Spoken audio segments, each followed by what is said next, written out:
We are talking to Barrett Ames from BotBuilt. BotBuilt builds houses out of robots, but it's doing something I think is really smart, which is But like hold on a instead of minute, Joe. Hold on a what minute, Joe. what His bona fides, his absolute street cred, is established by the first question he asked when we got on, which was, "What is the cursing line for this show?" Yeah. Because any real engineer or builder knows that if you don't curse, you're not actually building, because stuff will go wrong. Am I correct? That's true. That's true. Yeah, Great. Blood, cuss sweat, and words are tears. It's structural. good. You got to get that stress out somehow. Well, there's your warning, dear listeners, that you may be getting some Southern F-bombs. But what BotBuilt does is really taking what I think is a mid-century idea that has had fits and starts in pre-built, building a house in sections out of normal things that everybody else builds with, stick-built, as they call it, lumber, and pre-assembling a lot of things, but by using robots, able to be a lot more modular and variable in what actually gets built. We take a very parallel process approach instead of very series, right? Like if you think about your typical automotive line, there's like hundreds of feet of line, and if something fails, the next part is stuck, right? For us, we are very parallelized. So we've got right now we've got 5 teams set up, and they're all like the outputs of one don't feed into the next one, right? So it's just one work cell. Each work cell has 2 arms. Those are picking up 2x4s directly from bunks, right? Like a bunk's just like all the lumber that you get from a lumber yard strapped up. We pop the straps and the robots start grabbing lumber. They cut it. They lay it down on the table. It's a fixtureless table, right? So it's just a flat surface. And we go and nail, basically go clamp and nail, all based off of visual feedback and kind of our desired outcome. How do you get into, I mean, you're a roboticist by trade, right? Or by training. Like, what was your, you didn't start on the home building side. What other projects you worked on? How did you get to BotBuilt? Yeah, really poor decisions in grad school. So my wife and I just bought an utter shithole of a house in grad school. And then towards the end of that project, we were just about to have our first kid. And so the timeline suddenly had a deadline. So I started paying people to help me out. And every time I paid somebody, I was like, holy crap, you're making more than me, like more than my expected wage after I do my PhD. And so then I was like, whoa. And that got kind of got the gears turning on the general idea. And you didn't like meth, so you couldn't be a drywaller. So I'm in the same. They are modern day Michelangelos, sir. I say that with nothing but praise. I hate mudding. Drywall's the worst. Right. I'm in the process of fixing up literally this. I'm in a basement of a house now too, and it's very interesting. You get a lot of criticism from the rest of the world about how we build our houses, right? Mm-hmm. And I think that people that don't, either haven't traveled or when they travel are not trying to peek inside a wall, don't realize that what we do, putting up 2x4s and other dimensional lumber, but pre-processed like stick-built lumber, and then fastening it, used to be with nails. Now it's a lot of like nails and other metal clamp pieces are used at different times. I forget what those things are called with the little teeth. But and then we wrap the thing with waterproofing on the outside and drywall on the inside. Like we it's a fairly uniform process. Yep. But what has been your, from like a business lens, like why hasn't automation with stick built really been tried that much before? It's either been prefab factories, but I haven't seen people be flexible with it. Yeah, I think you just nailed it. Flexibility, 100%. Adaptability and flexibility. Like all of there's a number of companies that were like 5-ish years ahead of us that tried very prescripted ways of building, right? Like you look at Katerra, $2.9 billion, gone. We were lucky. We got to talk to one of their engineers about their home building process. They tried to take the automotive line and apply it to a house. And so switching from house to house, $750,000 in engineering effort. No way. And their model was, they were building like metal framed stuff with a lot of the plumbing and raceways and stuff already built in, right? Like, wasn't that how they were doing it? From an automation standpoint, like the automotive approach doesn't work. and it doesn't work for flexibility reasons, because like that whole manufacturing approach is predicated on standardization of parts, and lumber is the exact opposite of a standardized part. And then you add on to this the desire by the American home buyer to have the home that they want and not just something that everyone else has. I'm curious. Oh, so all right. So, of the total labor required to build a house, Yep. how much of that process are you automating? So, whole house pie, 20% of that is framing. It's the biggest chunk. You get that chunk right, a lot of the other things get easier too. In that 20%, half of that is labor, half of that's materials. Okay. So what in the last 10 years, there have been a number of 3D printing or startups who claim to be in the 3D printed space. I'm going to pick my words wisely because Joel and I, several years ago, were hired to advise one of these companies around some of their marketing and messaging. And so we got a little bit of a crash course in what those companies call 3D printed homes. And it became quite clear, well, first of all, they're all using concrete or some variation of it. But secondly, that there are very different approaches even inside that space. And all of them uniformly say they're trying to solve the housing problem, but very few of them are actually really trying to do that. And B, while doing that, they are poo-pooing stick frame housing. And just because I don't think we sort of skipped over it, like what BotBuilt does is you take the plans, you break them into, I would imagine just planar pieces. Yep. And then your robots grab 2x4s or whatever they need, whatever the lumber is, and connect them all together. And then those assembled flat pieces are taken to the job site where currently, contractors, laborers are grabbing them and then connecting those together. Yep. But how big of a framed piece can you get? Yeah, so we'll do a 9 or 10 foot. Your walls are 8, 9, or 10 feet tall, and we'll go 8 to 10 feet wide. Our limitations are two. One is Department of Transportation width, right? So how big can we fit on the back of a truck? And then actually weight limit per panel is a big thing. If we get too big, then two carpenters can't offload it. So typical framing in North Carolina, like kind of the southeast region, for one of our customers is 14 to 21 days when they stick frame. When they work with us, it's 4 to 8 hours. That is better. It is. And what I like about BotBuilt, when I was reading about it, is like, you're solving an immediate problem for the world as it is and not trying to change the entire process, just speed up one section of the process. And as you pointed out, there are then downstream benefits. So your customers are developers who want to speed up the shorter construction times? Yeah, for now it's builders and developers. And I think you really hit on a good point there, which is that like one of our guiding principles is to meet the customer exactly where they are. And I think and building trust in construction, as far as I can tell, is about delivering consistently, and they don't actually care like how it gets done, right? Like I could do all of this with humans, they don't care. Maybe that will change as consumers begin to see that they can have a house that's built by robots as opposed to children. Or so let me get this clear. So from your customer standpoint, you are like any other builder or any other like constructor, except your timeline's just shorter. They literally do not care how you're compressing that timeline. In addition to the time compression, are errors and post-construction fixes lower and quantifiably lower? Yeah. So we have two good stories here. One is we did a build down in Charlotte.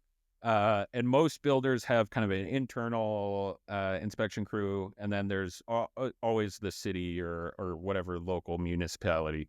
Their internal inspector went from a 3-hour typical framing inspection time down to 45 minutes because he saw everything. I was just like, wow, this is great. The other day here in Durham, one of our guys met up with the local inspector, and he's like, oh, you guys are BotBuilt. I inspected one of your houses here in Durham. These are wonderful. I wish everyone built the way that you did. So there's definitely like both a visceral and a quantitative benefit to the framing. How much money are you able to save in a general sense for an average home builder? Yeah. So there's a few comparison points.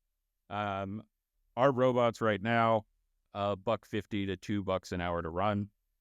Carpenter, $31 an hour. There's one easy comparison point. Another interesting comparison point is every day saved for a builder is somewhere between $250 and $750 a day. Just in financing, interest. carrying costs. Okay. Yeah. So those are kind of the quick and dirty ways to get a grasp on what the unit economics look like. You're absolutely right. Like logistics of moving panels around is an interesting thing. And the thing we think about there is when we're doing when we're doing a one-off project, right, not a neighborhood, we'll ship it. When DR Horton comes to us and says we want to build 5,000 homes, we'll just put the robots in the neighborhood on the basketball court the neighborhood's going to have anyways. And then you don't like the logistics costs. What is it going to take? When are you piloting even like putting another deployment out somewhere in a big subdivision build or something? Yeah, so we're doing our first big deployment to a customer July this year. As far as what's off the shelf versus what's custom, it's end effectors, so just your grippers and whatnot that are custom. We're using off-the-shelf used robot arms. So the robot arms that we're using right now actually got kicked out of BMW's Spartanburg plant for bad behavior, right? Like not good enough for German engineering, good enough for rough framing. Does your system look at all those variances and try to account for them within a panel that it's putting together? Yeah, so we have a really good computer vision engineer and an epic computer vision stack that is looking at every piece of lumber, and we have to adjust the lumber from where it is to where we want it to be. And is that calculated? Are you guys doing like simulation for test and strength based off of those variances, or is it just kind of attached to what code is supposed to be?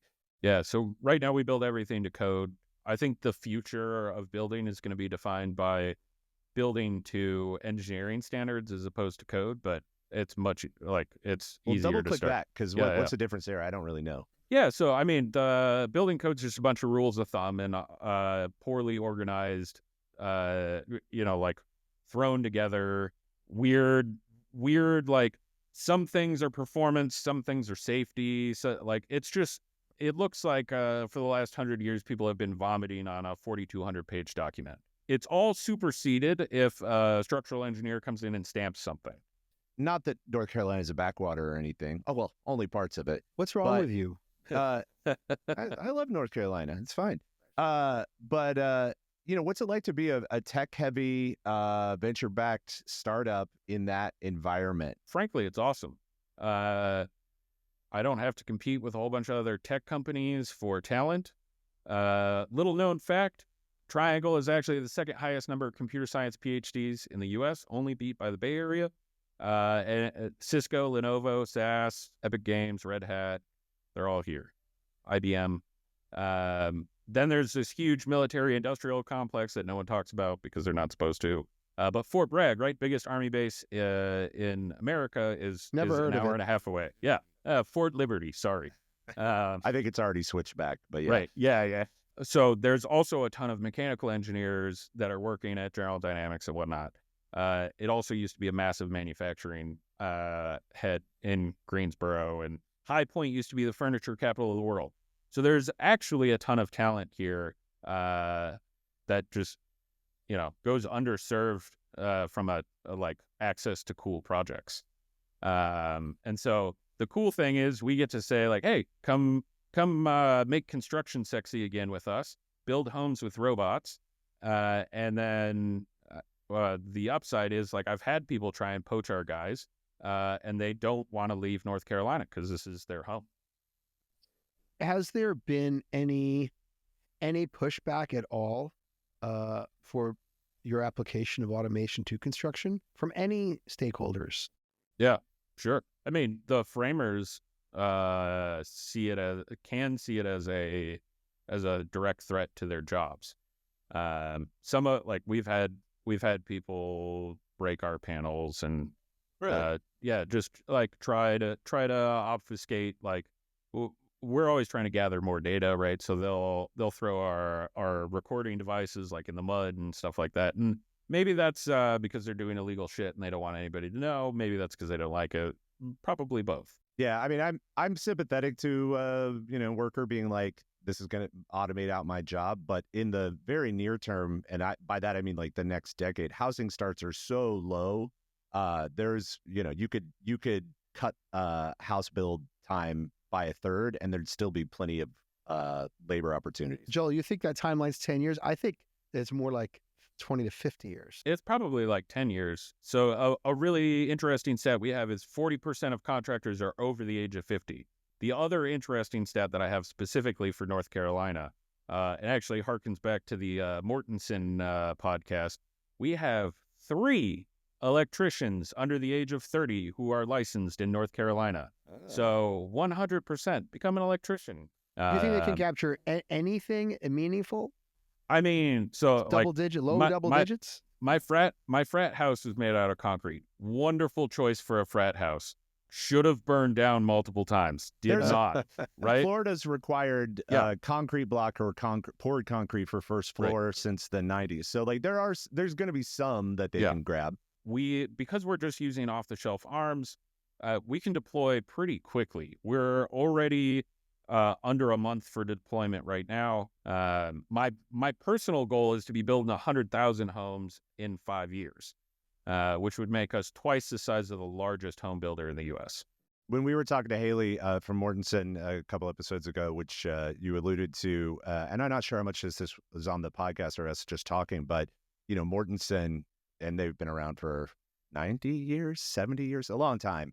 They're still builders and constructors at heart, but they also do a lot of what I would just call red tape and logistics unwinding for, they have like a services department too. That's just a lead for their actual builds. But like, as you guys are growing forward, where the automation targets that you could see? You've got the framing on stick.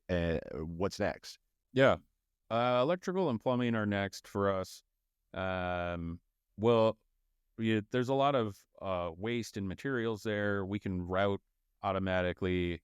We can start, like doing that portion prefab. But I think it's roughly, you can do siding, windows, insulation, plumbing, electrical, prefabbed.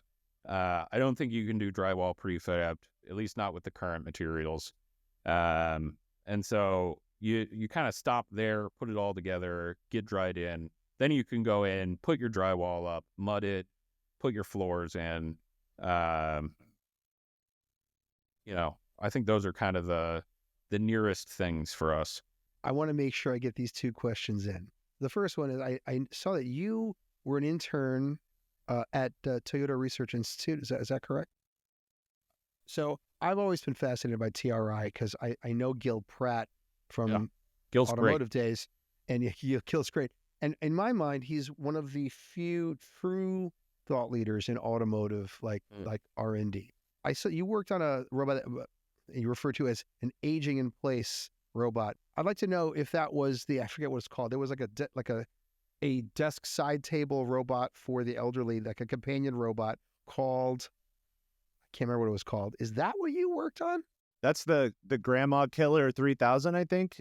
Right. Yeah. Yeah. There you go. Come on. No, but so because I don't believe. I think a lot of robotics hype is pure horseshit. It bores me to tears. But if it comes out of TRI, I'm interested. And you were there, so can you tell us? If you can't tell us what you worked on, at least what were your learnings from there? Yeah. So actually, I didn't just tell you what I worked on there. I worked on essentially my thesis. They want to build a pipeline of talent to go later on to TRI. I was very early in the kind of TRI setup, and they basically just said, "Hey, come here for a summer, work on your PhD." And so what I got to work on is actually that middle section of our tech stack. Just how does long-term planning and robot geometry interact? That's what does that actually look like on a day-to-day basis? It was mostly working with a fetch from the man, what's the one-armed fetch robot called? Whatever, you can look it up. It's From Pittsburgh. That's yeah. the Grandma Killer 2000. I Right, think, yeah. there we go. Joel, There we why go. do you hate technology Yeah. and innovation? No, he hates grandmothers. Exactly. I know who my enemies are. They know what they did. But so we built a bunch of interesting tasks for that were a longer horizon. We'll get back to bot building homes, but Yeah. like you're a roboticist. Yep.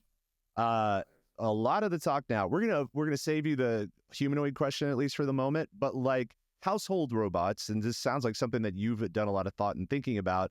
The current example of a big player that may move in is Apple. Like that's the rumor anyway, that they may do some sort of like one arm actuated iPad thing, but built for a home strategy, not for, general compute.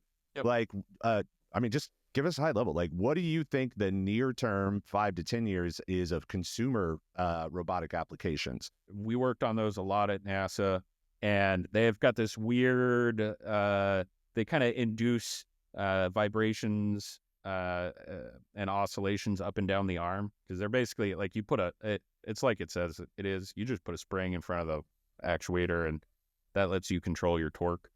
But you put a bunch of springs in a row and they all start kind of oscillating together. So that's like one possible way. Another way would be kind of like the clone robot is actually pretty close to something that looks compliant. But I think there's big manufacturability questions around all of these. What about your time at, you were involved in one of the DARPA challenges? Yeah, so I worked on Valkyrie at NASA Johnson Space Center. I worked, and then I also worked on Atlas at Track Labs. Tell people what those are. Yeah, so Valkyrie was NASA's first bipedal humanoid robot. Right, we went from blank sheet of paper to a fully functioning 6'2" 200 kg robot in 18 months. We built it inside the clean room that the Apollo capsules were built in, which was super cool. Until you realize everything was covered in asbestos. That was less cool. But a really cool experience. And we were pushing the envelope, right? And the other kind of cool thing that came out of that project is there's, I think, now 8 startups that are founded by alumni of that 50-person lab, and 3 or 4 humanoid companies. So I always kind of like poke around and like, hey guys, what you doing? It's a lot like autonomy that Alex and I have both worked in, like driverless cars. Like, so many people, those first DARPA challenges, it's just like a million startups sprang out of that. Right. But I guess the DARPA robotics challenge in general, I guess I can explain that a little bit. The Fukushima nuclear reactor disaster is an utter failure of robotics, right? Like there's 140 plus robots that tried to go into the reactor and turn it off, right? Like all they needed to do was press a button to turn it off. And we failed as a field, right? Like if there is one thing we should have been able to do, it's that. But we know nothing about this. Oh, yeah. So completely and utterly failed as a how field. are they failing? A whole bunch of different ways, right? Like it's a nuclear reactor that's failed, right? So there's rubble, there's stairs, there's doors, there's radiation, right? So they all fit. There's a pretty good survey paper that like details out like how each one died, if you really want more info there. But that's the spark for the DARPA Robotics Challenge, because robotics failed so bad that they had to call in a dude who volunteered his life, right? Like he died to go press that button. And not just a normal death, like nuclear radiation sickness death, which is terrible, right? And so from that's the genesis for the DARPA Robotics Challenge. That's why Gil, while he's at DARPA, decides, all right, we need to do something. This is a motivating, experience, event. And so the DARPA Robotics Challenge itself is basically, I can't remember the exact number anymore, but like 8 or 10 different things that included driving a car with a humanoid, because that was reasonable, going through doors, going through rubble, like just trying to mimic this event and solve it in a better fashion. And what'd you build? Personally, on Valkyrie, I worked on the perception stack. And then for Atlas at Track Labs, I did a lot of footstep path planning. Perspective, both as a co-founder of a venture-backed company, but also somebody who has gotten their hands dirty a lot and is now practically working in a blue collar-ish industry. Like, what would be your advice to people that are in school or coming out of school right now who are like, all right, I'm all in, I'm ready to rebuild America. Like, what are the disciplines and skills that people should be building up right now? Yeah, that's a great question. I think the future is dominated by people who who are T-shaped, right? People who have a wide breadth and can communicate across a multidisciplinary team, but are specialists in one particular area, right? And that's because the future is solved by teams of people approaching it from different angles, right? Because we could solve any of these problems in one discipline, but that's not the best or fastest way to do it. And I think the best, fastest way comes from looking at it from a whole bunch of different angles. So whatever you're super passionate about, go study that. But also go talk to a whole bunch of weirdos that, you have nothing in common with, and just like figure out how to communicate with them, because you're probably going to be on a team with a bunch of weirdos, and you need to know how to talk to them. The best thing that ever happened to me in my career is that I stumbled into journalism, which allowed me to be a dilettante across like a million different things. And I even would, I would totally abuse PR people because they'd be like, I want to talk, we want you to talk to the vice president of marketing of this new thing. And I'd be like, I'll do that, but I need you to get the engineers, and because I'm also going to talk to them. And so the breadth, it has been useful and interesting in all sorts of parts of my life. However, we're also, especially in the highly technical disciplines right now, saying to a lot of people like comp sci majors, guess what? AI is going to make you obsolete here in 5 years, and we're not going to need all of that. On the practical side, yeah, it's great if somebody could go frame houses for a summer, or if they can, start to do basic electrician training. The thing that I think has been missing for a long time, and I saw it in computer science for a long time, which was as soon as there was any level of abstraction, all the way back to like object-oriented programming and IDEs and all of this stuff, and people were skipping over logic gates and how transistors work, there was a lot lost. How do you think about that in the context of BotBuilt? As you guys start to automate more of these things, it's going to be easier for somebody to do the final assembly, but then we're losing some magic, right? Of like, what about the edge cases and how do these things go? Like, what are your thoughts there? Deeply anti-magic. I just think means, wisdom, right? Like, comes from experience. I think the awesome thing about the tools, like if you're talking specifically about large language models, the awesome thing is that I can dive deeper on a subject now easier than I could ever before. And then I only have to go and do the things that are necessary to getting the job done. So it makes me vastly more productive. And some things, like, honestly, I don't care about. They're like really lame abstractions anyways, right? Like, no one mourned the death of the assembly programmer. No one should mourn the death of the C++ programmer. Like, who cares? It's a crap abstraction right now. It's much better if I can just like, hey, do this calculation for me. I don't care. C++, Rust, Python, give me the right answer. I feel a little differently, but it's nostalgia, and probably for somebody who's never, got anything to function in assembler in his life. Like, I like knowing there's a few John Carmacks or, gosh, I'm forgetting the guy who runs Epic. I should be calling him out since you're from North Carolina. Like, I want to know that there's a few of those folks around, and it's not just for no reason, because I often think, as we continue to automate more of our world, when the automations break and then the automated repair fail safes happen, eventually you need to get back to a badass bitch with a flamethrower, right? Like, eventually you need that person who can go directly to a solved problem. And in construction in particular, I think that there's a lot of that, which is, it's going to move up the knowledge ladder, but there's a lot of horse sense that may be lost. And I'm just curious if that's anything that you guys, as you're training up, especially employees internally, that you think about, like, how do you get that hands-on knowledge?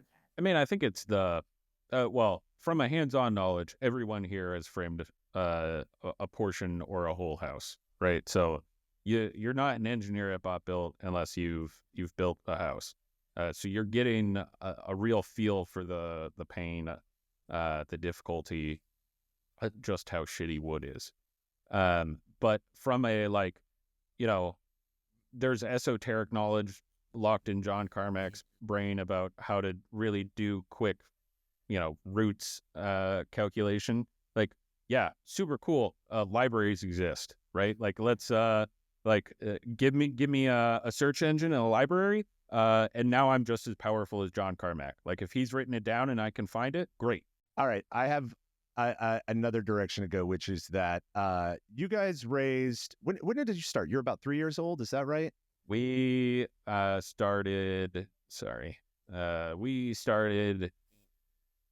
pitching the week of COVID. March 7th, 2020 or whatever is when we first started. I coming saw up on 5 years old. Yep. And one of your, I don't know what round they were in, but I see that Y Combinator is there. So that must make Y Combinator one of, you must be one of the first hard tech investments that they've made in this more recent wave. Like, what was that experience like? What have they been like as far as asset as a venture company? Y Combinator is a great network. There's no two ways about it. Recruiting people with the Y Combinator badge on your company's website, totally, like, people just feel safer. And I think the awesome thing has been watching all of these other hard tech companies begin to come in, and we get to share our experience with them. A little less because we're in North Carolina, but I was there 2 weeks ago for Andy Lapsa of Stoke Space. He gave a great talk about their experience at Stoke Space. And it was just great I was surrounded by people building jet engines, building robots, building reusable rockets, building space data centers. Like, hell yeah. I think our friend Matt Pachalski. Yeah. Matt, I was visiting Matt that day. I know him from, we were both at Argo AI together many years ago. Cool. Wait, Stoke Space, are those the guys that have the very large diameter rocket? Is that? Yeah. They're doing fully reusable, right? Trying to take on SpaceX Starship. What are some other companies that you see, maybe newer, maybe haven't hit the scale that you have, but what are some other companies that you see that you're like, all right, they're thinking about approaching re-industrialization and automation the right way? Yeah. I just was talking to Podium. They're A16Z, just back their seed round. They're doing basically the exact same tech stack that we are, but for industrial control cabinets, right? So you give them like a schematic, and they'll figure out how to put it all, like 3D, fit it in a box, and then go and build that box with robots, which is super awesome. All right, so if the number of framers out there is X, okay, and they're the bottleneck, and you unlock that bottleneck, then with the political tides shifting regarding things like immigration, I imagine that's highly advantageous to you if the number of framers doesn't remain X, and they don't just age out, but they are not getting replaced at all. And does that translate into any kind of political support for your approach? That's a good question. We haven't actively sought any political support, so I don't know if there is like a political engine there. Certainly, the official numbers for framers are like 30% are undocumented. Our experience is like 95% are undocumented. So I I don't think know that's where. closer to true. So certainly anything in immigration that causes deportations, or like I saw a post on X the other day, who knows if it's true, but some dude was expecting 27 framers and got 3, right? Like, certainly the builders around here seem to be suggesting that there's less available labor. People are being a little bit more careful. So I think at very least there's been a chilling effect. And that, we augment labor, so we become more valuable for sure. Okay, a couple of final technical questions that we probably should have started with, but I just have to know. Yeah. Like fasteners, like is it holding a nail? Are your arms holding a nail gun? How? Okay, so your arm holds a nail gun. How and a saw. And a saw. What? Like a big circular... 16-inch circular saw. Okay.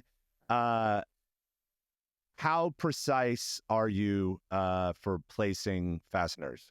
Yeah, 32nd of an inch for cutting and nailing. For cutting and nailing too. Yeah.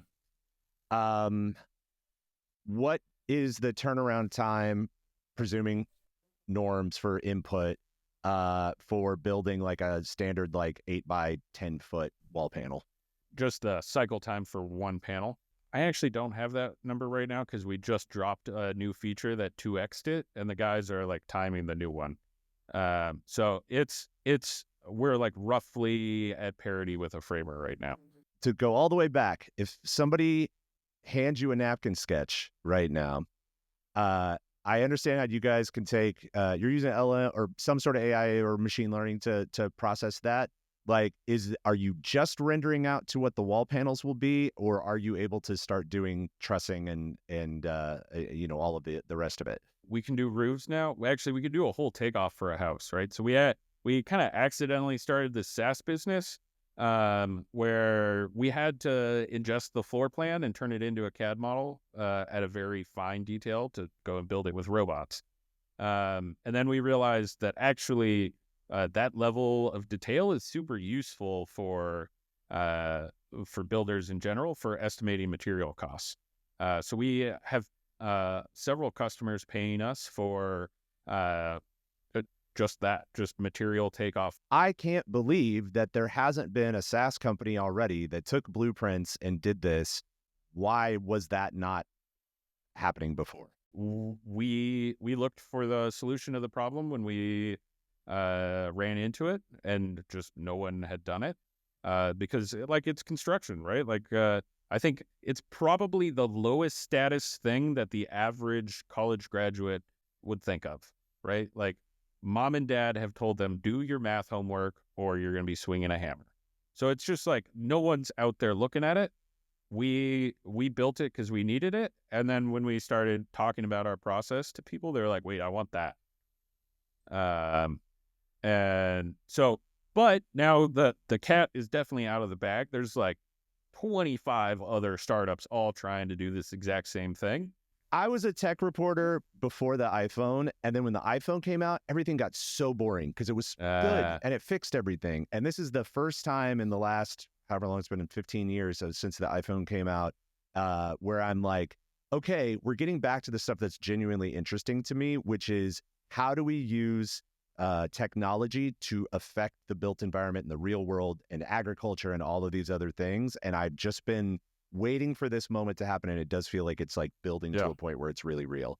So anyway, I think you're totally right there. I think you're totally right there. I think the limiting factor there for society moving forward is probably going to be tech bro humility, right? Like because the blue collar workers want their problems solved, and it just takes us getting out there and being like, all right, what's your problem? Let me understand. Let me not be a total arrogant asshole, right? Like, let's just sit down and work through this together, person to person. I think that's the limiting factor for tech in all of these physical places. And the great thing about robotics is it humbles you. You will be humbled by the robot. And I think it just makes you more willing to sit down and understand what the real problems are, how you can help. and not be like, oh, I'm going to tell you what to do. I'm smart because I got a PhD. The accent's weird there, but yeah. That's your real accent. Yeah. No, I That was I good. will, Yeah. I will button it. I will try to be succinct, but I think so much about when Hillary Clinton was running in 2016 or whatever it was, and the big coal mines are getting shut down in West Virginia, and she's like, "We're gonna do a thing. We're gonna teach you how to code," and it's like this whole piece.